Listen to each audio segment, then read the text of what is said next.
बिस्मिल्लाहिर्रहमानिर्रहीम स्टूडेंट्स, आज हम जो प्रॉब्लम करेंगे वो 1992 में आई थी इंटरनेशनल केमिस्ट्री ओलंपियाड में, प्रॉब्लम नंबर 3। और ये प्रॉब्लम आपके सामने स्क्रीन पर मौजूद है और इसमें देखें ना, टेक्स्ट ही टेक्स्ट भरा हुआ है, स्ट्रक्चर्स वगैरह कुछ नहीं दिए, डेटा आपको दिया, इंफॉर्मेशन दी है, इसको पढ़ना है और उसके हिसाब से अकॉर्डिंगली हमें काम करना है। तो स्टार्ट करते हैं। क्वेश्चन है, coniferyl alcohol has the molecular formula this. ठीक है, it is isolated from pine trees. ठीक है, ये किस की सोर्स हो गई। Coniferyl alcohol is not suitable in not soluble in water और एक्वस सोडियम बाइकार्बोनेट।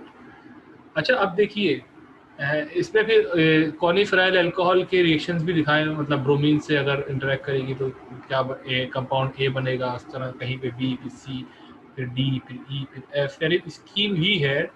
और हमें जो 3.1 है क्वेश्चन एक्चुअल वो ये है कि हमें कॉनीफेराइल अल्कोहल का और ये जो कंपाउंड्स ए टू एफ है इनका स्ट्रक्चर बनाना है। ठीक है, क्वेश्चन में ये स्ट्रक्चर हमें बनाने हैं और मैं आपको लास्ट टाइम जो प्रॉब्लम कराई थी उसमें स्कीम्स दी हुई थी, टेक्स्ट कम था अगर आपको याद हो। आज उल्टा है, आज टेक्स्ट ज़्यादा है और एज सच कोई स्कीम मतलब ग्राफिकल फॉर्म में या पिक्टोरियल फॉर्म में नहीं है। ठीक है, यूजुअली ऐसे क्वेश्चन थोड़े से मुश्किल लगते हैं देखने में, क्योंकि इसमें पढ़ना पड़ता है, पढ़ के समझना पड़ता है। अगर एरोज हों और एरो के ऊपर ही ये कंडीशन लिख दें और आगे ए लिख दें रिएक्शन एरो के आगे, तो रिलेटिवली थोड़ा सा मतलब साइकोलॉजिकली ऐसा लगता है कि वो आसान क्वेश्चन है। तो स्टार्ट करते हैं। हमें कॉनीफेराइल अल्कोहल का भी स्ट्रक्चर बताना है और उससे जो जो चीज़ें बनी हैं E2F उनका भी बताना है। अच्छा, हमें कॉनीफेराइल अल्कोहल का मॉलिक्यूलर फार्मूला दिया हुआ है C10H12O3। ठीक है, C10H12O3 ये हमें दिया हुआ है कॉनीफेराइल अल्कोहल का फॉर्मूला। अच्छा, इससे क्या क्लू मिल रहा है आयशा या रमीशा या याहया या उस्मान? सर अल्कोहल है फॉर्मूला से, तो ये क्यों मिल रहा है कि एटलीस्ट साइक्लिक स्ट्रक्चर्स इन्वॉल्व हैं।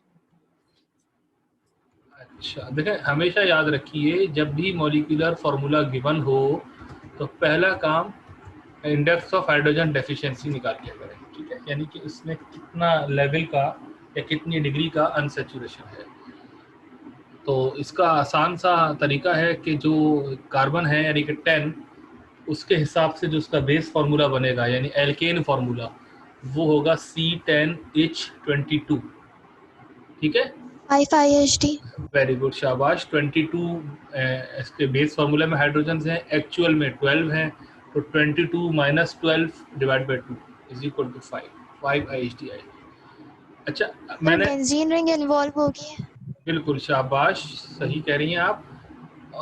बेंजीन रिंग इसमें मौजूद होगा, ये हमें 5 से पता चला, यानी कम से कम 4 IHD होती है बेंजीन की। तो अगर 4 IHD या मोर देन 4 IHD है तो बहुत इम्कान है कि बेंजीन रिंग मौजूद है। लेकिन फिर वही बात 100% बात नहीं है, सीधी सी बात है ना भाई। देखें, पेंटाइन अगर होता है 5 कार्बन वाली एल्कीन, 5 डबल बॉन्ड वाली एल्कीन पॉलीइन, यानी 10 कार्बन हो और alternate carbon carbon double bond, single bond, double bond हो, तब भी वो 5 IHD देगा, लेकिन वो बेंजीन नहीं होगा। लेकिन यहाँ पे ऐसा बेंजीन ही की तरफ ज़्यादा इम्कान जाना चाहिए आपका, क्योंकि मोस्टली बेंजीन ही होता है।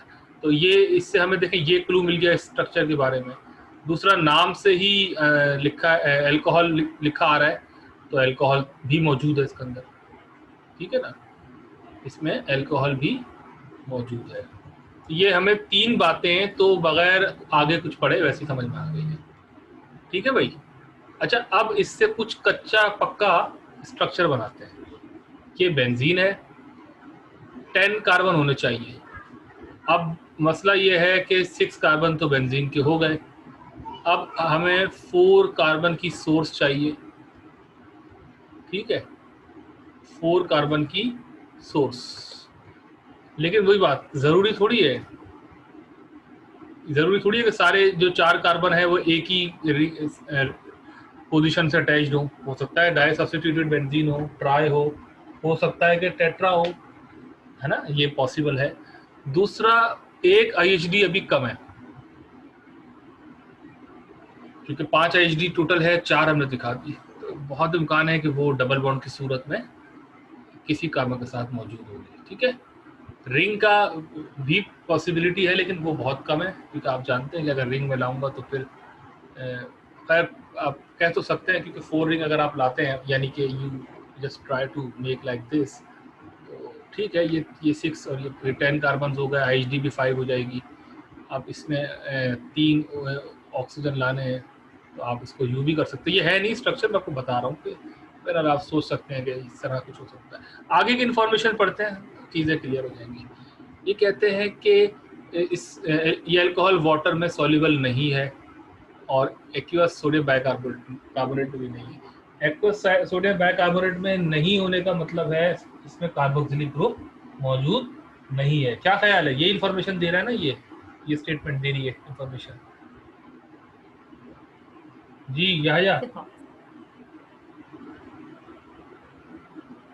Yes sir. अच्छा, अब आगे देखते हैं।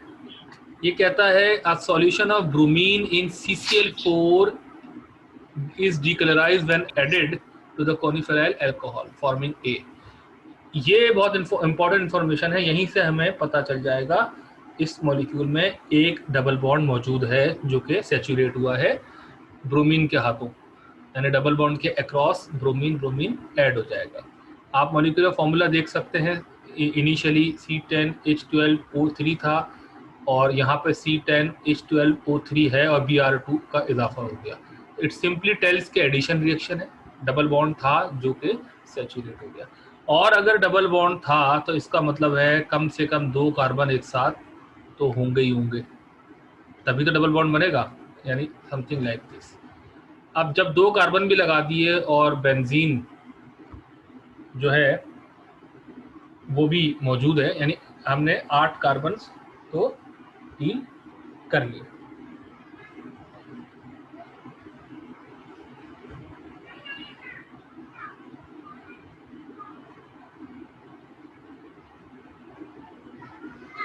अच्छा, अब अल्कोहल भी आनी है इसमें। अब देखें, अल्कोहल लाने के लिए मैं रिंग से डायरेक्ट OH तो ला नहीं सकता, क्योंकि वो तो फिर फिनोल हो जाएगा। तो अल्कोहल के लिए मुझे एक कार्बन चाहिए जो कि नॉन एरोमेटिक हो, यानी एलिफेटिक हो, उस पर हाइड्रोक्सी लगा हुआ।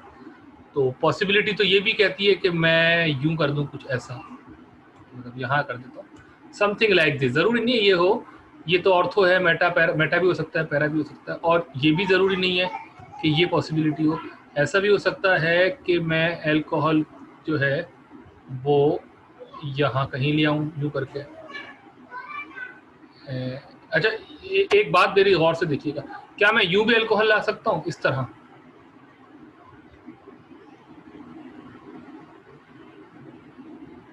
सर अगर इस तरह से होगा तो ब्रोमीन की एडिशन मतलब हो जाएगी? नहीं होगी एग्जैक्टली, क्योंकि ये एल्कीन ही नहीं है, ये एल्कीन नहीं है, इनॉल बन जाएगा। वेरी गुड, शाबाश। तो इसका मतलब है OH तो यूं मुमकिन ही नहीं है। तो एक हमें कार्बन की स्पेस के बाद हम OH प्रेडिक्ट कर सकते हैं कि शायद ऐसा हो। ठीक है, तो अभी ये 6 कार्बन, 7, 8, 9 और ये 10 कार्बन, और वही वाली बात, ये मिथाइल कहीं पे भी हो सकता है, मेटा पे भी, पैरा पे भी। और एक ऑक्सीजन अभी कम है, सॉरी 2 ऑक्सीजन कम है, तो बहुत इम्कान है कि एक ऑक्सीजन को हम फिनोल के तौर पे ले लें, यानी OH कहीं लगा दें रिंग पे, और एक ऑक्सीजन को कार्बन के साथ जोड़ के हम मिथॉक्सी ग्रुप बना रहे हैं। ये सारी प्रिडिक्शन हमारी चल रही है, लेकिन बहुत लॉजिकल है। ऐसा नहीं है कि हम बिल्कुल वाइल्ड गैस कर रहे हैं और बस तुक्का लगा रहे हैं। मे बी कि इस तरह की कोई चीज़ हो या इसका कोई आइसोमर हो, ठीक है, ये मुमकिन है। लेकिन फिर वही वाली बात कि हार्ड एंड फास्ट नहीं है। हम OCH3 के बदले CH2OH भी कर सकते हैं, यानी समथिंग लाइक दिस। लेकिन फिर ऐसे में ये है कि अल्कोहल 2 हो जाएंगे, लेकिन बहरहाल पॉसिबिलिटी तो हो सकती है। शॉर्टलिस्ट करते हैं आगे देख के। Upon reductive ozonolysis coniferyl alcohol produces vanillin, ठीक है। ओके, ये कहता है कि अगर आप इस कॉनिफेराइल अल्कोहल की जिसमें एक ओलेफिन मौजूद है रिडक्टिव ओजोनोलिसिस कर दें तो एक प्रोडक्ट वेनिलिन होगी और दूसरी प्रोडक्ट कुछ और होगी जिसको बी नाम दे दिया। तो वेनिलिन का जो फॉर्मूला है वो आपको दिया हुआ है 4 हाइड्रोक्सी 3 मिथॉक्सी बेंजल्डिहाइड। तो बनाइए 4 हाइड्रोक्सी 3 मिथॉक्सी बेंजल्डिहाइड, ये है बेंजल्डिहाइड और 4 हाइड्रोक्सी यानी इसके पैरा मिथाइल के रिस्पेक्ट से और 3 पे मिथॉक्सी। ये एक मेंबर है और दूसरा मेंबर कुछ और है जो कि बी है, वो बना है कॉनिफेराइल अल्कोहल से। तो आप थोड़ा सा रिकॉल करें वो ये कि ओजोनोलिसिस में क्या होता था। ये देखो मैं ये डिलीट इसलिए कर रहा हूँ कि इसका कोई काम नहीं है और इसका भी कोई काम नहीं। Carbon carbon double bond break होगा सर, डबल बॉन्ड ब्रेक होके उसमें सर, कार्बोनाइल वो जो ग्रुप्स आ पहला जाते थे स्ट्रक्चर होगा सर वो वाला एप्लीकेबल होगा कि उसमें डबल बॉन्ड टूटेगा सर, वो कार्बोक्सिलिक एसिड बनेगा और फिर रिड्यूस होकर एल्डिहाइड बन जाएगा। अच्छा, तो ये मैं आपकी बात समझ गया। अब मैं इसका स्टार्टिंग मटेरियल यहाँ बना रहा हूँ। तो ये ऐसा मुमकिन है कि मैं इसको एल्कीन कर दूं क्योंकि देखें यही क्रॉप यहाँ से कट होगा तो ये एल्डिहाइड बनाएगा और 10 कार्बन है जिसमें से 6, 7, 8 और 8 कार्बन तक तो हमने डिसाइड कर लिया है और ये 9 है। तो बहुत इम्कान है कि प्रोडक्ट यही है स्टार्टिंग मटेरियल, मेरा मतलब है ये क्या ख्याल है? इससे ही हमें सारी इंफॉर्मेशन मिल गई है। अच्छा, मैं इतना श्योर क्यों हूँ इस बारे में इससे क्योंकि देखें ये जो स्ट्रक्चर है, यानी मैं कहना चाह रहा हूँ कि ये कॉनिफेराइल अल्कोहल है। मैंने इस डेटा से कैसे पिक कर लिया इसको मैं बताता हूँ आपको। IHD 5 भी जस्टिफाई हो रही है 4 और ये 5, बेंजीन रिंग भी है, अल्कोहल भी है, ठीक है। दूसरी बात है कि जब आप इसको कट करते हैं, ठीक है, ये इसको कहाँ से कट करें, ये वेवी लाइन से मैं कट दिखा रहा हूँ। जब आप इसको यूँ कट करते हैं, ये ओजोनोलिसिस करेंगे तो यहाँ से इस कार्बन से भी कार्बोनाइल बनेगा और इस कार्बन से भी बनेगा। तो जब इस कार्बन से कार्बोनाइल बनेगा तो ये वेनिलिन होगा। प्लस अब आपको जो दूसरा पार्टनर है वो भी आप इन्फर कर सकते हैं जिसको उन्होंने बी कहा है, लेकिन हम डायरेक्ट स्ट्रक्चर बनाते हैं। तो ये 1, 2 कार्बन सोर्स होगी और ये आपका एक तरफ से एल्डिहाइड होगा और एक तरफ से अल्कोहल होगा, प्राइमरी अल्कोहल होगा। तो मेरे ख्याल से मैं बहुत सेफली बगैर किसी एम्बिग्यूटी के ये बना सकता हूँ और आई बिलीव कि इस पर कोई आर्ग्यूमेंट किसी को नहीं हो सकता। इस पे इसके ऊपर क्या ख्याल है या कुछ है पॉसिबिलिटी है? और श्योर देख ले गौर से क्योंकि 10 कार्बन, हाँ रिडक्टिव ओजोनोलिसिस हो रही है तो अल्कोहल में नहीं कन्वर्ट हो जाएगा?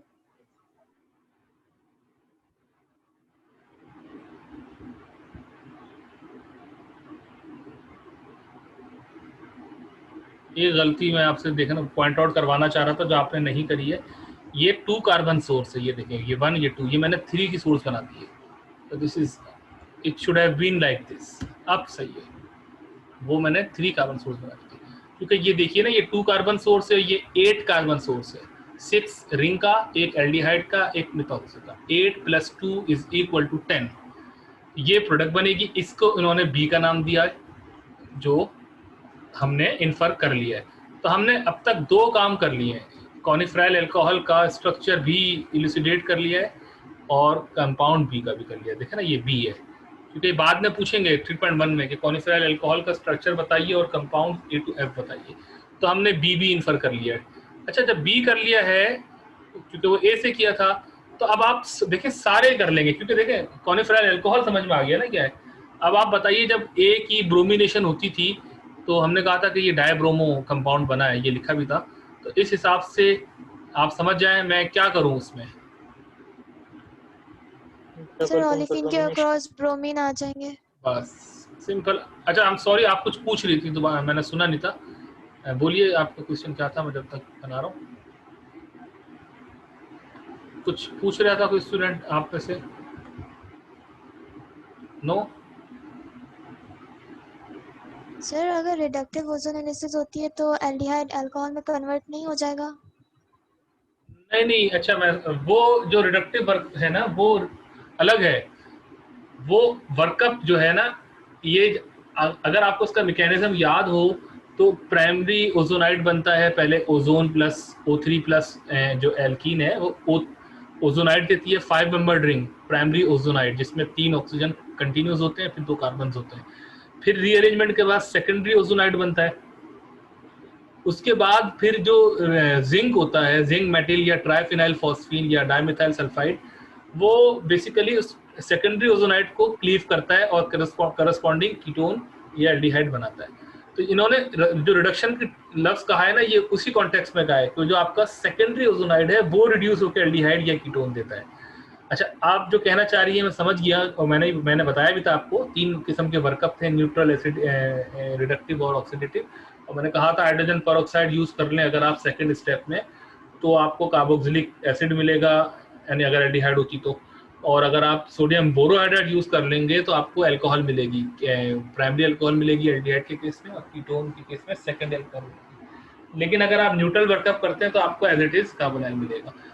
तो ये है न्यूट्रल वर्कअप ही, लेकिन यहाँ रिडक्टिव इसलिए लिखा है कि सेकेंडरी ओजोनाइड तो बहरहाल रिड्यूस हो रहा है ना, वो तो हर जगह होगा, लेकिन फर्दर रिड्यूस नहीं हो रहा। तो जब इस तरह का टर्मिनोलॉजी लिखी होती है, जैसे यहाँ लिखी है, ये लेट मी रीड कि रिडक्टिव ओजोनोलिसिस, ये देखें, तो इससे मतलब वही है जो सेकेंडरी ओजोनाइड क्लीव होता है। यानी ये रिडक्टिव लफ्ज ना भी लिखते तब भी बात आपको वही समझनी थी, लेकिन जो आप समझना चाह रही है ना कि अल्कोहल क्यों नहीं बना एंड प्रोडक्ट, उसके लिए रिडक्टिव वर्कअप की टर्मिनोलॉजी यूज होती है। तो रिडक्टिव ओजोनोलिसिस और reductive workup of the reductive ozonolysis में फर्क है। ठीक है सर, थैंक यू। वेलकम। अच्छा, तो ये देखिए, कॉनिफेरल अल्कोहल का स्ट्रक्चर मालूम हो गया, कंपाउंड ए का मालूम हो गया, कंपाउंड बी का मालूम हो गया। अब आगे पढ़ते हैं यहाँ से, कहाँ से, यहाँ से। Coniferal alcohol reacts with benzoyl chloride in the presence of base to form C. Benzoyl alcohol, ठीक है ना, फिनाइल कार्बोनाइल क्लोरीन।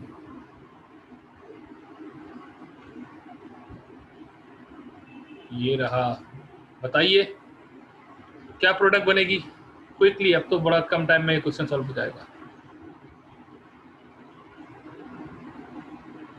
भाई ये ऑक्सीजन जो है ये अटैक करेगा आपके बेंजोइल क्लोराइड पे, क्लोरीन को डिपार्ट कर देगा और यहाँ पे ये पीएच आ जाएगा। कोई इशू है आपको? नो। लेकिन अगर आप मॉलिक्यूलर फार्मूला देखें सर, जी। सर यहाँ पे फ्रीडल-क्राफ्ट एसाइलेशन भी तो हो सकती थी। फ्रीडल-क्राफ्ट एसाइलेशन बिल्कुल हो सकती थी, बहुत अच्छी आपने क्यूरी पूछी है, लेकिन मैं आपको जवाब दूं, जब अल्कोहल मौजूद हो रिंग में, रिंग के साथ के साइड चेन के तौर पे, तो वो ज़्यादा न्यूक्लियोफिलिक होता है as compare to aromatic ring. तो इसलिए सिलेक्टिवली जो कीमो सिलेक्टिविटी है वो ये कहती है कि अल्कोहल फेवर करेगा अटैक करने के लिए, ना कि रिंग। ठीक है, primary alcohol is much more reactive than the aromatic ring. तो इसलिए इस OH ने बेंजोइल क्लोराइड पर अटैक किया और ये बेंजोइल ईस्टर बनाया है। ठीक है, एक बात। दूसरी, इसके बाद अब कंपटीशन इन दो में है, इस फिनोलिक हाइड्रोक्सी में है और रिंग के कार्बन के ऊपर है। अभी भी ये phenolic hydroxy is much more nucleophilic than the ring carbon, यानी O acylation is favourable over C acylation. और मैं यही कह रहा हूँ कि इस अगर आप इस कंपाउंड को देखें तो इसमें कार्बन कितने हैं, 6, 7, 8, 9, 10 तो यही थे कॉनिफेरल अल्कोहल के, और 7 का और इजाफा हो गया, यानी एक फिनाइल बेंजीन रिंग का और एक कार्बोनाइल का, तो 17 कार्बन सोर्स हो गई। लेकिन यहाँ पे 7 फर्दर है, यानी 17 + 7 = 24। तो एक जगह से और एसाइलेशन होगी, यानी बेंजोइलेशन होगी। OH दूसरे साइड पे भी आके लगेगा, ऑक्सीजन पे हो OH। जाएगी। बिल्कुल, शाबाश, यानी ये चीज। और अगर एक जगह से एसाइलेशन होनी होती तो फिर कौन सी वाली OH से होती, प्राइमरी अल्कोहल वाली या फिनोल वाली? अगर प्राइमरी अल्कोहल वाली। प्राइमरी अल्कोहल वाली। वेरी गुड, शाबाश, सही बिल्कुल कहा आपने। तो ये आंसर है भाई, ठीक है, स्क्रीन पे आपको नजर आ गया है, इसको कंपाउंड सी कहते हैं। कोई क्यूरी है अब तक ए बी सी और कॉनिफेरल अल्कोहल में? नहीं है? No sir. चले गुड, अच्छी बात है, नहीं है तो मैं इसको थोड़ा सा सेट कर रहा हूँ, ठीक है। अच्छा आगे बढ़ते हैं क्विकली, ये वाला पैराग्राफ कंप्लीट हो गया। अच्छा ये डेटा एक और बात लिखी है कि दिस प्रोडक्ट यानी जो कंपाउंड सी है rapidly decolorizes KMnO4 aqueous and is insoluble. ये कहना है चाह रहा है कि अगर आप इस यहाँ पे KMnO4 से ट्रीट कर दें इस सी को, डाइल्यूट KMnO4 से, तो वो डीकलराइज हो जाएगा। डीकलराइज का मतलब है वो कंज्यूम हो जाएगा, और वो कंज्यूम होगा तो इसमें क्या इम्पैक्ट आएगा, सी किस चीज़ में कन्वर्ट हो जाएगा जो KMnO4 को डीकलराइज करेगा। Any idea, any lead?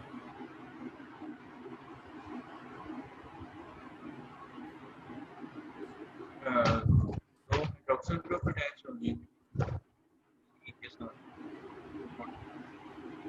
मैं बना देता हूँ, लेकिन उन्होंने पूछा नहीं है ये मेरे ख्याल से, लेकिन चले मैं समझाने के लिए बना देता हूँ। अगर आप इसमें KMnO4 ऐड कर दें तो डायोल बन जाएगा। ये जो है ये डायोल, क्योंकि ये माइल्डर कंडीशन है, हार्शर होगी तो यहाँ से क्लीव कर जाएगा, ठीक है। It will be like this, लेकिन ये पूछा नहीं है, डोंट वरी, ये पूछा नहीं है। आ जाए वापस अपने सवाल पे। Coniferyl alcohol reacts with cold HBr to form D। Cold HBr से D बनेगा।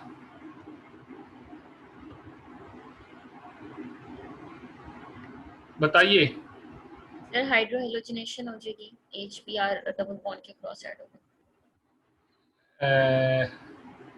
अगर ऐसा होगा तो मॉलिक्यूलर फॉर्मूला में H और Br ऐड होगा, ऐसी होगा ना? तो चेक कर लेते हैं। C10H12O3 था, अब गौर से देखिए O 3 से 2 हो रहे हैं। कॉनिफेरल अल्कोहल में 3 ऑक्सीजन है और HBr से ट्रीट होने के बाद 1 ऑक्सीजन कम हो रहा है, तो एडिशन रिएक्शन नहीं है। मेरी बात समझ में? Br रिप्लेस Reaction होगा, हो जाएगी। सब्स्टिट्यूशन होगा, SN2। वेरी गुड, शाबाश। कि एडिशन रिएक्शन नहीं होगा, rather it will be a substitution reaction and OH will replace the Br। Here we go, ठीक है, ये काम होगा। तो ओवरऑल OH कम होगा, Br आ जाएगा। देखे ना, यहाँ से 3 से 2 O होगा, यानी 1 O कम हो गया, 12 से 11 हाइड्रोजन होगा, 1 हाइड्रोजन भी कम हो गया, तो OH कम हुआ और 1 Br का इजाफा हो गया। तो ये अल्कोहल जो है वो ब्रोमीन से रिप्लेस कर जाएगी। और फिर वही आपसे दोबारा सवाल पूछता हूँ, ये वाला OH Br से रिप्लेस होगा या ये वाला होगा? प्राइमरी अल्कोहल वाला। प्राइमरी अल्कोहल वाला। प्राइमरी अल्कोहल वाला होगा। आप रीजन दे सकते हैं क्यों? सर वो प्राइमरी है ना, और वो ज्यादा रिएक्टिव होगा फॉर SN2। अच्छा रुक सर जाए वो जो एक मिनट, सॉरी फिनोलिक वाला है वो। आयशा, रमीशा ने पहले मुझे बोला, मैं उनकी बात कंप्लीट कर लूँ। ये कह रही है रमीशा के सर, चूंकि प्राइमरी अल्कोहल ज़्यादा रिएक्टिव होता है, ज़्यादा न्यूक्लियोफिलिक होता है ओवर दी फिनोल, इसलिए वो रिप्लेस करेगा। ये आंसर नहीं है अनफॉर्चुनेटली। अब आप बोलिए आयशा। सर जो फिनोलिक OH है वो sp2 कार्बन पे, तो sp2 पे SN reaction is not favourable. Very good, शाबाश, यही जवाब है रमीशा। आप सुनिए, देखिए रिएक्टिविटी की बात नहीं है, बात यह है कि OH ग्रुप, जाहिर सी बात है, उसको निकलना है, उसको लीव करना है ताकि ब्रोमीन आए। तो वो OH जो sp2 कार्बन पर है उसको लीव करना मुश्किल होता है, क्योंकि जब न्यूक्लियोफाइल कोई आता है बैक साइड से, क्योंकि सब्स्टिट्यूशन आपको पता है बैक साइड से होगी SN2 सब्स्टिट्यूशन, तो हमारे पास वो ट्रेजेक्ट्री ही नहीं है, वो हमारे पास जो लूमो है वो अवेलेबल ही नहीं है, available in the sense geometrically कि वहाँ से वो इलेक्ट्रॉन एंकर कर सके पीछे से। तो इसीलिए sp3 कार्बन से सब्स्टिट्यूशन करना होती है, sp2 से नहीं होती है। तो ये इसका आंसर है कि प्राइमरी अल्कोहल इसलिए फेवरेबल है क्योंकि वो sp3 कार्बन पे एग्जिस्ट करता है, और ये फिनोल इसलिए नहीं कि वो एरोमेटिक या sp2 कार्बन पे एग्जिस्ट करता है। एनीवेज ठीक है, चलें। आयशा वेरी गुड और रमीशा वेरी गुड ट्राई। ये दो लड़कों से मैं अभी पूछता हूँ थोड़ी देर बाद कोई क्वेश्चन, याया से और उस्मान से, जो आज इतने इंटरेक्टिव नज़र नहीं आ रहे। अभी मैं इनको इंटरेक्टिव कराता हूँ अपने साथ। तो ये हो गया कंपाउंड डी। तो अल्हम्दुलिल्लाह हम डी तक पहुँच गए और कोई प्रॉब्लम नहीं हुई, हर चीज़ अच्छी चल रही है, स्मूथ चल रही है। और इसलिए चल रही है कि कॉनिफाइल अल्कोहल हमने डिड्यूस कर लिया है बस, इसके बाद तो फिर आसान ही है। अच्छा, अब आ जाए इधर आगे। कहते हैं हॉट एच, ये तो खैर एक इन्फॉर्मेशन दे रहे हैं। ये कह रहे हैं कि अगर आप किसी एराइल OR यानी ईथर, एरोमेटिक ईथर को HI से ट्रीट करें तो वो अल्कोहल, वो एरोमेटिक अल्कोहल फिनोल या कोई और एरोमेटिक ग्रुप पे रिंग पे OH लगा हो और RI से रिप्लेस करता है। खैर हमें इससे कुछ नहीं लेना देना, हम आगे बढ़ते हैं। Coniferyl alcohol reacts with excess HI to give E and methyl iodide. अच्छा, अब गौर से देखें, मिथाइल आयोडाइड तो सिर्फ यहाँ पे मैं दोबारा बनाऊंगा इधर यू करके। मिथाइल आयोडाइड तो जाहिर सी बात है यहीं से निकल सकता है, क्योंकि मिथाइल ग्रुप है यहीं और कहीं है ही नहीं। अच्छा, तो फिर हुआ क्या होगा? HI हाइड्रो आयोडिक एसिड बहुत एसिडिक होता है, इसकी pKa वैल्यू -10 होती है, यानी ये HCl से भी ज़्यादा, बल्कि HBr से भी ज़्यादा एसिडिक होता है, सबसे ज़्यादा एसिडिक होता है हैलोजन एसिड में। तो HI यानी जो एसिड है वो पहले मिथॉक्सी को प्रोटोनेट करेगा, यहाँ पे OH और इधर मिथाइल आएगा, O पे पॉजिटिव चार्ज होगा। फिर जो HI का कॉन्जुगेट बेस है यानी आयोडाइड आइन, वो इस मिथाइल पर अटैक करके CO बॉन्ड क्लीव कर देगा। तो ओवरऑल हमें MEI मिल जाएगा और अल्कोहल मिल जाएगी, यानी कि यहाँ इस केस में फिनोल मिल जाएगी। मैकेनिज्म समझ में आ रहा है आपको?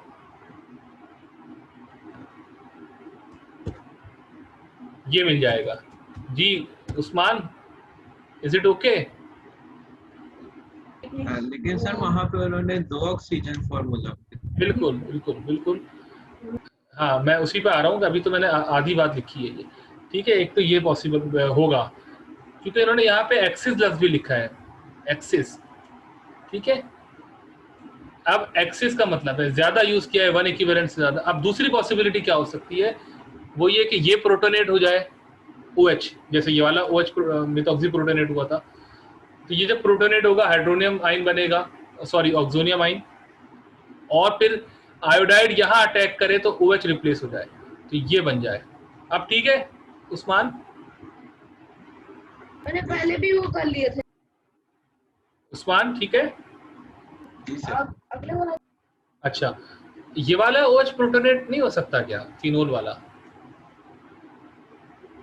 सर ये वाला फिनोल मेरे ख्याल से स्टेबल नहीं है ज़्यादा। इसका जवाब है कि प्रोटोनेट तो बिल्कुल हो सकता है, क्योंकि HI is very much acidic. लेकिन सर उसके मुकाबले में सर वो प्राइमरी अल्कोहल आ रहा है ना, तो इसलिए क्योंकि वो जो उसका पीछे जो जैसे प्राइमरी कार्बन है सर, वो वहाँ पे ज़्यादा आसानी से, मतलब प्राइमरी अल्कोहल ज़्यादा आसानी से प्रोटोनेट हो सकता है। चलें, वेरी गुड। लेकिन मेरा सवाल बड़ा सिंपल सा है, क्या ये वाला OH प्रोटोनेट नहीं हो सकता? सर ये प्रोटोनेट हो सकता है, लेकिन वही ज्योमेट्रिकली फेवरेबल नहीं होगा वो, क्योंकि sp2 कार्बन है तो यहाँ पे रिप्लेस नहीं हो सकता। तकरीबन सही जवाब है। मेरा क्वेश्चन यही वैसे था। भी ये रेजोनेंस स्टेबलाइज्ड है तो वो डीप्रोटोनेशन ज्यादा फेवर करेगा। एग्जैक्टली। लेकिन हाँ सही, आपने सही कहा रमीशा, आयशा और उस्मान, बिल्कुल ये प्रोटोनेट हो सकता है और होगा। HI is very much acidic, क्योंकि एक तो HI जो है वो स्ट्रॉन्ग एसिड होता है, हाइड्रोआयोडिक एसिड, ऊपर से आपने एक्सिस भी लिया हुआ है, तो होगा प्रोटोनेट। लेकिन बात वही है कि प्रोटोनेट होने के बाद फायदा क्या होगा? ये निकल सकता नहीं है, रिप्लेस भी नहीं हो सकता, डिहाइड्रेट भी नहीं हो सकता, तो फिर वापस डीप्रोटोनेट हो जाएगा, ठीक है। तो इसका जवाब है कि होगा, लेकिन होने के बाद वापस रिकवर हो जाएगा। अलबत्ता ये वाला प्रोटोनेट होने के बाद निकल जाएगा, आयोडाइड से डिस्प्लेस हो जाएगा, और ये वाला मिथॉक्सी भी प्रोटोनेट होगा और ये आयोडाइड इस मिथाइल पर अटैक करके C बॉन्ड यूज कर देगा। बहरहाल ये आपका कंपाउंड बन गया है, जिसको उन्होंने नाम दिया है E कंपाउंड E का, ठीक है। ये कंपाउंड E है, मैं इसको बोल्ड कर दिया मैंने। ये आगे देखते हैं और क्या पूछते हैं। देखें A B C D E सारे ही होगा, सिर्फ एक F रह गया है। ये कहते हैं कि methyl iodide in aqueous base reacts with coniferyl alcohol to form F। इस कंपाउंड में आपने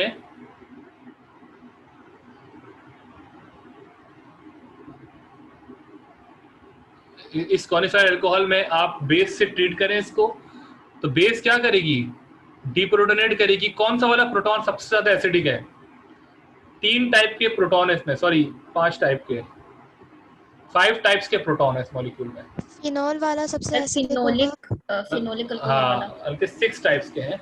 फिनोलिक टाइप है नंबर 1, प्राइमरी अल्कोहलिक टाइप है नंबर 2, एरोमेटिक टाइप है नंबर 3, ये एलिफेटिक मिथाइल वाला है नंबर 4, फिर ये CH2 है 5, फिर ये विनाइलिक है 6।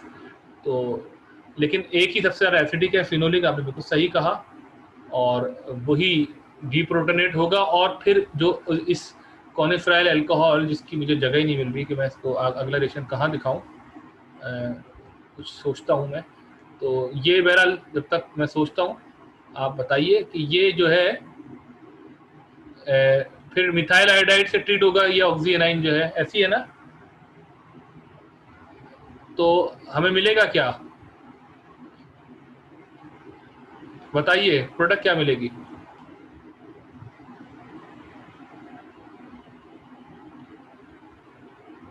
या कुछ हेल्प करेंगे हमारी? सर शायद मेथॉक्सी ग्रुप आ जाए। सर हाँ। उस साइड पे भी OMe आ जाएगा OH की जगह। बिल्कुल सही, मिथॉक्सी आ जाएगा इसकी जगह पे। यानी ये मैं सॉरी इसको क्लीन कर रहा था ताकि बेटर लुक आ सके। ये आपकी प्रोडक्ट बन जाएगी। ठीक है भाई, ये है सूरत हाल।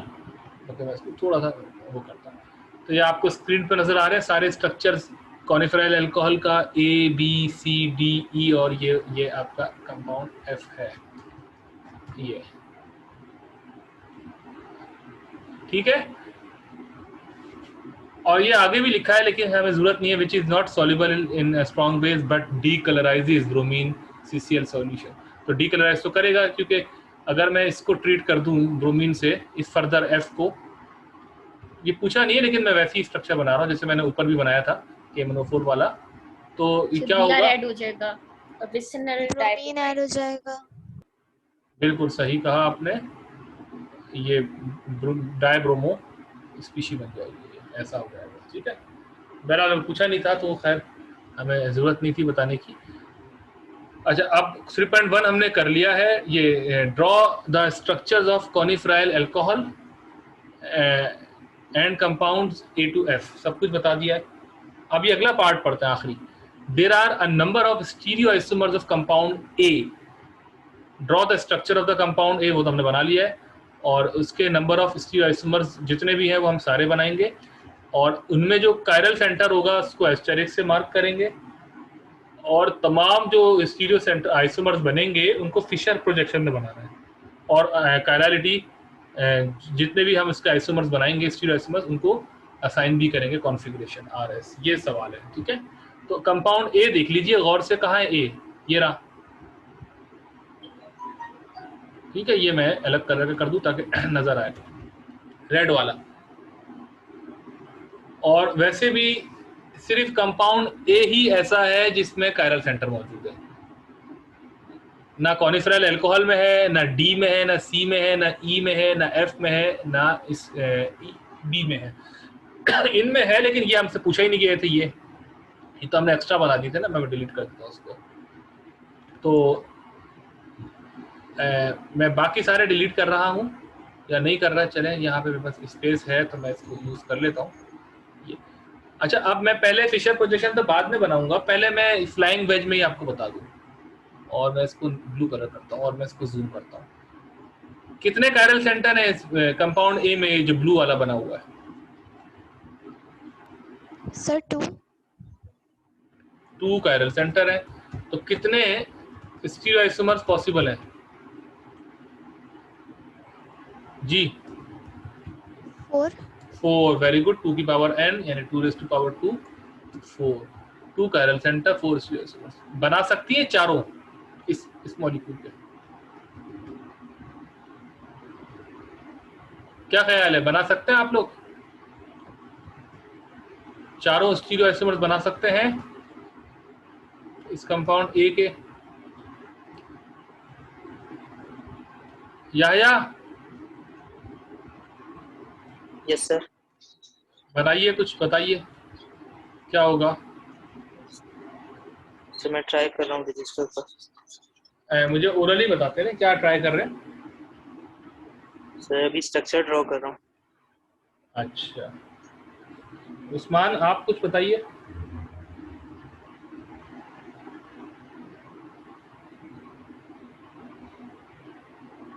Could you draw the all four stereoisomers of this compound A that is written in blue here? Ji Usman.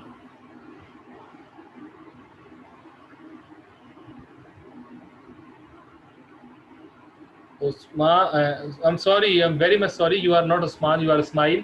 Ji Ismail.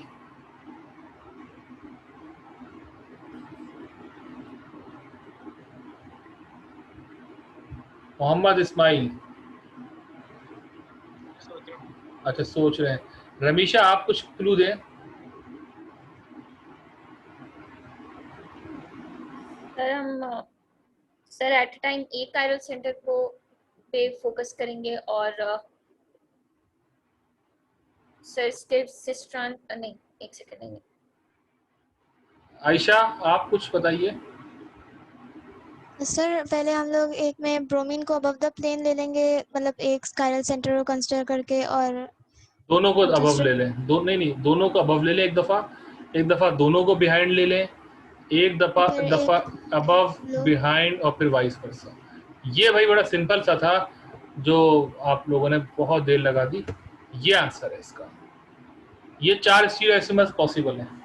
Sir ठीक जो है, थर्ड और फोर्थ होगा वो सेम नहीं होगा, मतलब वो नहीं उनको होगा, भी हम अलग बनाएंगे। वो अलग ही है। सेम क्यों है, अलग है भाई। ये OH के प्राइमरी अल्कोहल की जो एडजेसेंट कार्बन है उस पे ब्रोमीन बिहाइंड है, इसमें प्राइमरी अल्कोहल की एडजेसेंट कार्बन पे ब्रोमीन अबव है, तो अलग ही हुआ ना। सेम उस वक्त होता जब ये वाला ग्रुप और यहाँ वाला ग्रुप सेम होता, तो हम कहते हैं मॉलिक्यूल को आप रोटेट भी करते हैं तो घूम के वापस वही बन जाएगा। लेकिन आप रोटेट करेंगे इसको तो वो जाहिर सी बात है फिनाइल उस तरफ चला जाएगा, एक केस में फिनाइल इस तरफ, ये डिफरेंट मॉलिक्यूल ही कहलाएगा। ठीक है। अच्छा, लेकिन हमसे ये पूछा नहीं है, हमसे तो फिशर प्रोजेक्शन ने पूछा है। ये एक अलग रिप्रेजेंटेशन होती है फिशर प्रोजेक्शन। कहाँ लिखी है फिशर, ये लिखी है ना, ये अलग होती है। हमने जो बनाया वो फ्लाइंग वेज में बनाया है। तो अब मैं फिशर प्रोजेक्शन बनाना आपको सिखाऊंगा। इसके लिए मैं बाकी सारी चीज़ें डिलीट कर रहा हूँ, हमें उसकी कोई ज़रूरत नहीं है। और ये भी हटा देते हैं और चलो इसको रहने देते हैं। अब देखें, कायरल सेंटर को मार्क कर लेते हैं और ऊपर रेड वाले मॉलिक्यूल में कायरल सेंटर जो है वो 2 है, एक ये वाला है, ठीक है, एक ये वाला है। ऐसी है ना, 2 कायरल सेंटर है। इस तरीके से मार्क कर लिया। अब मैं जो मॉलिक्यूल बनाऊंगा ना वो देखें, अगर आप गौर से देखें इस मॉलिक्यूल को, रेड वाले को या ब्लू वाले को एक ही बात है। ये देखें यहाँ पे एच भी मौजूद है यकीनन, ये इट्स लाइक दिस। तो अब मैं करूँगा क्या, मैं इसकी फिशर प्रोजेक्शन बनाने जा रहा हूँ और उसके लिए मुझे कार्बोहाइड्रेट देखिए कहाँ पे लिखा है, नज़र आ रहा है आपको?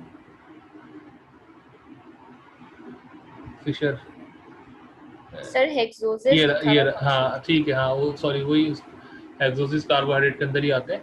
ये लिखा नज़र आ रहा है फिशर प्रोजेक्शन, ठीक है, यहाँ लिखा हुआ है ये। तो ये मैंने ये फिशर प्रोजेक्शन कहलाती है। अच्छा, ये तो जाहिर सी बात है एक हेक्सोस के लिए है। हम क्या करेंगे, ये देखें, ये वाली कार्बन और ये वाली, यानी ये जो 2 कायरल कार्बन है, इसको अपना मरकज सेंटर मानेंगे। इस पे इसके तरफ हम ग्रुप्स देखेंगे। तो अब मैं पहले बना लूँ फिर मैं आपको समझाता हूँ, ठीक है, मैं कहना क्या चाह रहा हूँ। ये CH2 में OH करता हूँ इसको, यानी ये प्राइमरी अल्कोहल, और इसी कार्बन पे H। अभी आप सिर्फ देखें, ये ब्रोमीन और ये एक फिनाइल है और यहाँ पे फिनाइल आ जाएगा, बिल्कुल ये खत्म हो जाएगा सब।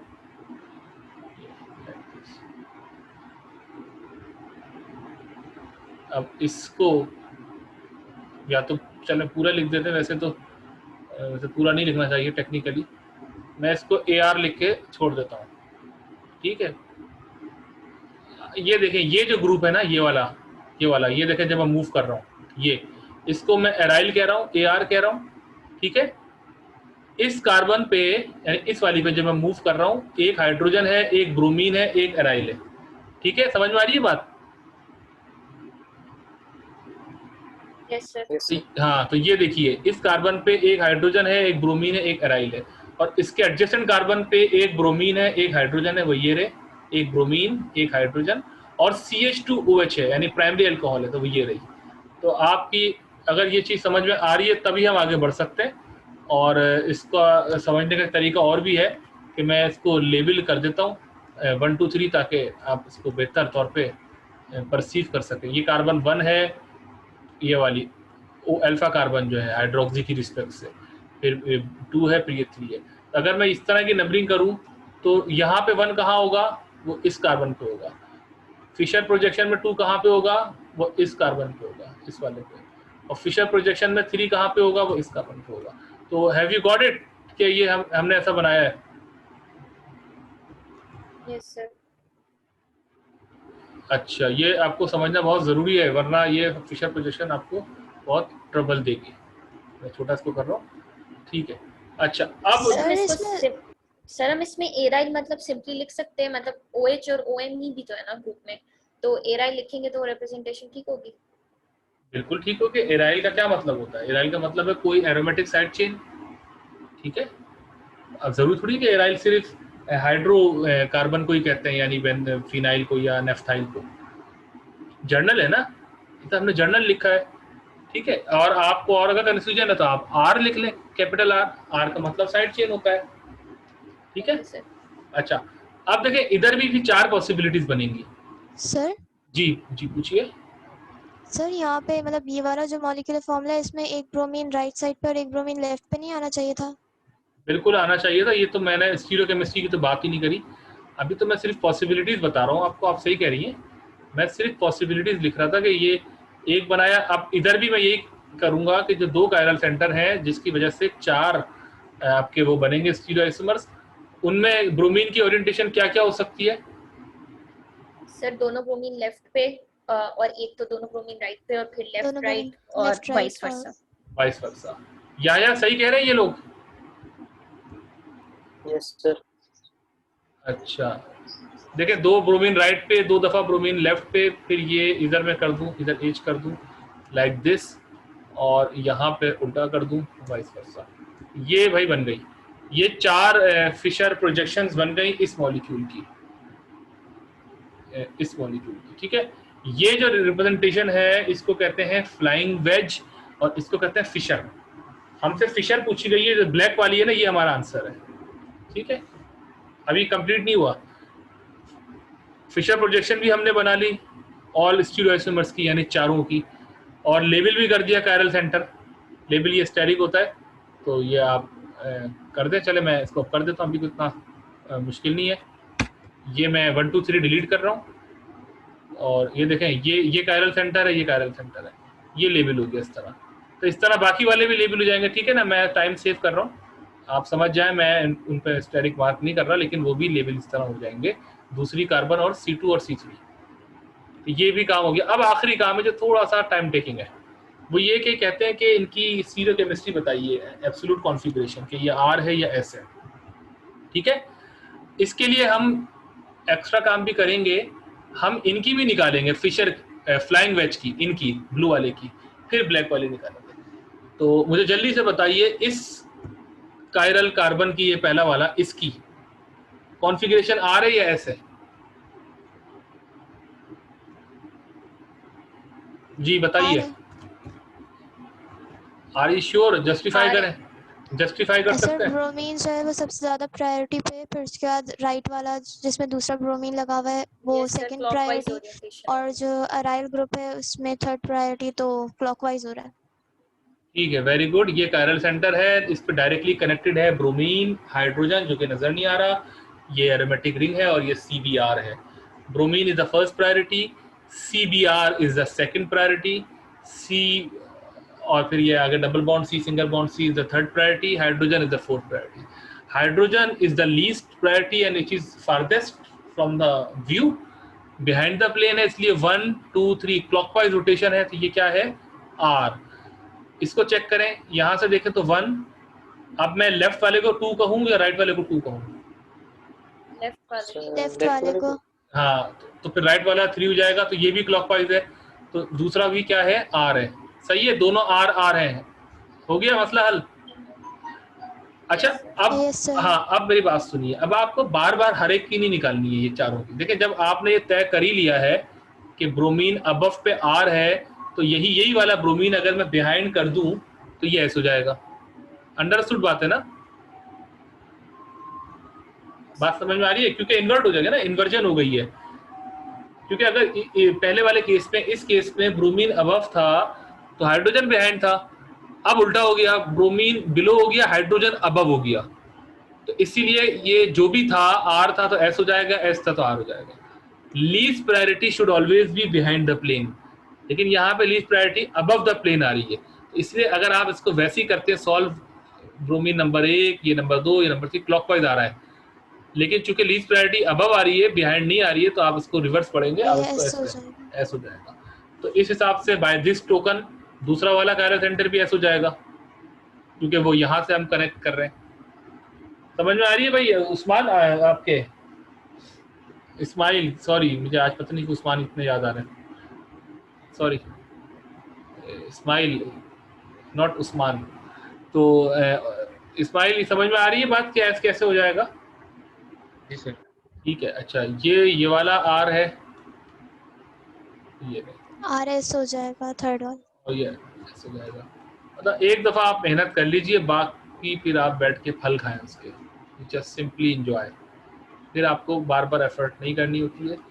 यही हाल केमिस्ट्री के क्वेश्चंस का होता है कि एक दफ़ा आप कॉन्सेप्ट डेवलप कर लें ऑर्गेनिक केमिस्ट्री में, you just then simply enjoy, you have to do nothing just to enjoy. ठीक है, तो अब आप गौर से देखिए, RR SS RS SR, तो ये दो आपस में क्या हुए? फर्स्ट टू एनेंशियोमर हुए या डायस्ट्रोमर हुए? जी बताइए सर। एनेंशियोमर्स हो जाएंगे। वेरी गुड, एनेंशियोमर होंगे, क्योंकि जो टोटल इन्वर्जन हुई है, जितने भी कायरल सेंटर थे सारे इन्वर्ट हो गए, तो they are enantiomers to each other. ठीक है, फिर ये जो दूसरा वाला पेयर है, ये क्या होंगे आपस में? तो ये भी आपस में एनेंशियोमर्स ही होंगे। ये भी आपस में एनेंशियोमर होंगे। क्या ये आयशा सही कह रही हैं या? सर एक्चुअली मेरा इंटरनेट डिस्कनेक्ट हो गया था, मैंने पीछे से नहीं सुना। आप एडमिट कैसे हुए इस चैट रूम में? मैंने तो किया नहीं एडमिट। कोई और भी होस्ट है? मतलब सर वॉइस नहीं आ रही थी। अच्छा, चलो ठीक है, डिस्ट्रक्शन हो रही थी। चले इंटरनेट स्लो जाता। इस्माइल आप बता दे चले। नहीं सर, हाँ, क्योंकि RSSR में हो रहा है। अच्छा, अब ये बताएं कि ऊपर वाला और नीचे वाला ये क्या होंगे आपस में? डायस्ट्रोमर्स। ये डायस्टीरियोमर्स भी कहते हैं, डायस्टीरियोआइसोमर्स पूरा नाम है इसका, लेकिन बहरहाल चलेगा ना, तभी काफी है। And what about this last two, ये दो? सर ये भी डायस्ट्रोमर्स होंगे। ठीक है, चलो ये भी डायस्ट्रोमर हो गया। ठीक है, ये यहाँ पे आएगा। अब ये आ नहीं रहा तो मैं इसको कर देता हूँ, तो सेव द स्पेस। ठीक है भाई, मसला हल हो गया। अब आते हैं इस पे, फिशर प्रोजेक्शन पे। इसका RS कैसे निकालेंगे, कोई आइडिया है आपको? पहले वाले का निकालें, वो इस पे भी एक निकाल लेंगे तो बाकी समझ जाएंगे। नहीं पता होगा आपको शायद, क्योंकि मैंने कभी पढ़ाया नहीं आपको ये, तो आज मैं आपको फर्स्ट टाइम पढ़ा रहा हूँ फिशर प्रोजेक्शन को आइडेंटिफाई करना, उसकी कैरेलिटी एब्सोल्यूट कॉन्फ़िगरेशन को फाइंड आउट करना। तो गौर से देखिए, ये मैं मिटा देता हूँ क्योंकि मुझे ये कन्फ्यूजन होगा आपको समझाने में। फिर मैं ये एस्टेरिक का सिंबल मिटा रहा हूँ। ये जो बनाया है ना फिशर प्रोजेक्शन, देखिए इसमें दो किस्म के ग्रुप्स हैं। एक है वर्टिकली एग्जिस्ट करते हैं, यानी जिसमें प्राइमरी अल्कोहल और एराइल है, और एक टाइप है हॉरिजॉन्टली जिसमें HBr 2 दफा आ रहा है। तो फिशर प्रोजेक्शन बेसिकली एक्चुअल में ऐसी होती है। इसमें जो हॉरिजॉन्टल कॉन्स्टिट्यूएंट्स होते हैं वो अबव द प्लेन होते हैं, और जो वर्टिकल कॉन्स्टिट्यूएंट्स होते हैं वो बिहाइंड द प्लेन होते हैं। In reality they are like this. ये molecule is equal to this molecule. ये यानी ये और ये दोनों जो बराबर में साथ लिखे हैं, ये एक ही चीज को रिप्रेजेंट करते हैं। तो फिशर प्रोजेक्शन में बाय कन्वेंशन जो वर्टिकली एग्जिस्ट करते हैं ग्रुप्स वो बिहाइंड द प्लेन होते हैं, जो हॉरिजॉन्टली एग्जिस्ट करते हैं वो अबव द प्लेन होते हैं। ये बात याद रखिएगा हमेशा। लेकिन हम इसको इस तरह बनाते नहीं जैसे मैंने लेफ्ट वाला बनाया है, हम बनाते राइट वाला है। लेकिन हम बनाते ऐसे हैं, ऐसे, लेकिन हम इसको रीड ऐसे करते हैं, अज्यूम ऐसे करते हैं। अब इसको देख के आप बता सकते हैं इस कायरल सेंटर की कॉन्फ़िगरेशन क्या होगी। थोड़ी सी एफर्ट करें। नंबर 1 प्रायोरिटी कौन है? ब्रोमीन। ब्रोमीन। नंबर 2 कौन है? ये नीचे वाला ग्रुप या ऊपर वाला ग्रुप? नीचे वाला ग्रुप। नीचे वाला ग्रुप सही है। ऊपर वाला नंबर 3 प्रायोरिटी हो गई। तो 1 2 3 क्लॉकवाइज है ना, ठीक है ना, राइट बिलो और अप। और क्लॉकवाइज होता है R। लेकिन उस वक्त जब least priority behind the plane हो, यहां पर लीस्ट प्रायोरिटी कहां आ रही है? Above the plane. तो मैं इसको क्या कहूं, R या S? एस हो जाएगा। S हो जाएगा। वेरी गुड, शाबाश। तो ये S है। ये जब ये S है तो फिर ये S है, बात तो एक ही है। तो ये S कॉन्फ़िगरेशन पहली वाली। अब दूसरा वाला बोलिए। अगर लीस्ट प्रायोरिटी बिहाइंड होती तो वैसे ही रहता, लेकिन सर अगर lowest priority on the plane होती तो फिर तब भी हम एस लेते हैं या नहीं? फिशर प्रोजेक्शन में बेसिकली ऐसा पॉसिबल नहीं है कि कोई ग्रुप जो है वो ऑन द प्लेन हो। फिशर प्रोजेक्शन में या तो सारे ग्रुप्स या मतलब फिशर प्रोजेक्शन में कोई भी ग्रुप प्लेन पे नहीं होता, कुछ ग्रुप अबव होते हैं हमेशा, कुछ ग्रुप बिलो होते हैं। तीसरी कंडीशन हो ही नहीं सकती, क्योंकि वर्टिकली एग्जिस्ट करते हैं ग्रुप 2 और बाकी सारे हॉरिजॉन्टली करते हैं। तो वर्टिकली ग्रुप्स हमेशा बिहाइंड होंगे और हॉरिजॉन्टली हमेशा अबव होंगे। तो फिशर प्रोजेक्शन में मुमकिन ही नहीं है कि least priority on the plane हो। तो ये बहरहाल ऐसे। अब इसकी निकालते हैं नीचे वाले की। ये ब्रोमीन नंबर 1 है, ऊपर वाला नंबर 2 है, नीचे वाला नंबर 3 है। तो वही ये एंटी क्लॉक घूम रहा है, यानी S आर हो जाएगा। तो ये R हो जाएगा। ठीक है, तो ये वेरी गुड। तो ये अब अगर ये आपने निकाल ही लिया है तो आप नीचे इस वाले में बगैर मेहनत के वैसे ही बता सकते हैं। बताइए पहला कार्बन क्या होगा? आर हो जाएगा और नीचे वाला एस हो जाएगा, क्योंकि वो जब आपने उस ऊपर वाले को एस कहा है, इसको एस कहा है, तो इसका इन्वर्स है, इन्वर्जन हुई भी है। और इसमें भी ये वाला, ये क्या हो जाएगा? एस हो जाएगा। अब क्विकली मुझे बाकी भी बता दें। मैं सॉरी इसको वो करूं। ये बताइए ब्रोमीन इधर है तो ये एस है, ऐसी है भाई, ये एस हो जाएगा। एस कॉन्फ़िगरेशन हो जाएगी।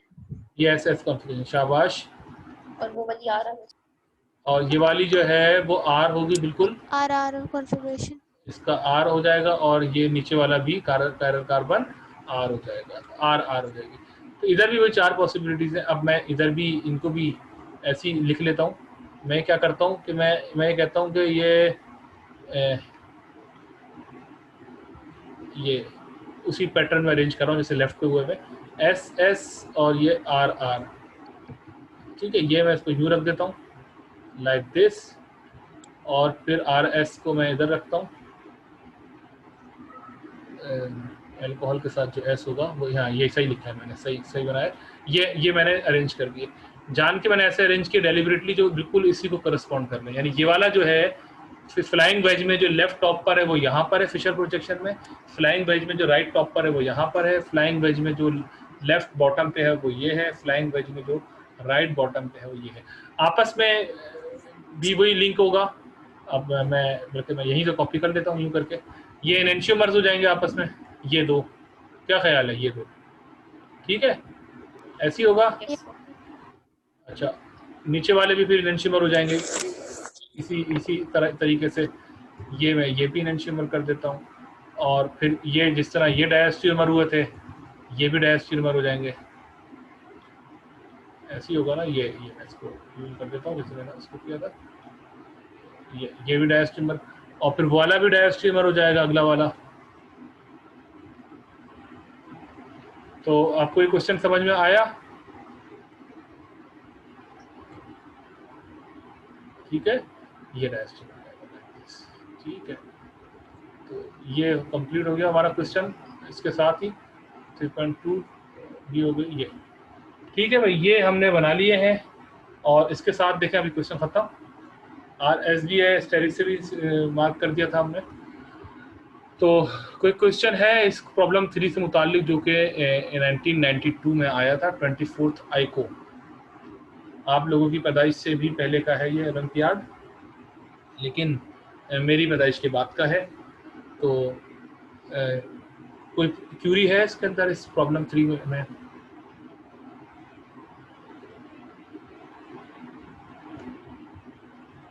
उस्मान